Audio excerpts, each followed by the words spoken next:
আর কত দুর্ঘটনা গেলে আমাদের একটু হুঁশ বুদ্ধি জ্ঞান হবে। আজকে ঢাকার উত্তরার মাইলস্টোন স্কুল অ্যান্ড কলেজে বাংলাদেশ বিমান বাহিনীর একটি প্রশিক্ষণ বিমান ক্রাশ হয়ে অন্ততপক্ষে 10 জনের মতো শিক্ষার্থী নিহত এবং 100-রও অধিক শিক্ষার্থী আহত।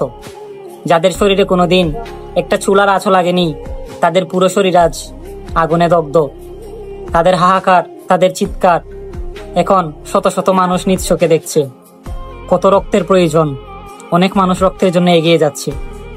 এমনকি ওই প্রশিক্ষণ বিমানের পাইলট তৌকিব নিজের জীবন পর্যন্ত দিয়ে গেছেন আজকের এই ট্র্যাজেডিতে। আমাদের আর কখন হোশ হবে? সেই 1976 সালের সেই আদিম যুগের বিমান দিয়ে আমরা এখনো প্রশিক্ষণ করব? কোথায় যায় আমাদের বাজেট? কোথায় যায় আমাদের টাকা? যেই জিনিসগুলোতে আমাদের ইনভেস্ট করা প্রয়োজন, সেই জিনিসগুলোতে আমরা ইনভেস্ট না করে আমরা ইনভেস্ট করি বাতাবিলে বুতে। আর এই জায়গায় সেই জায়গায় এতগুলো মানুষের জীবনের দায় এখন খেয়ে নেবে।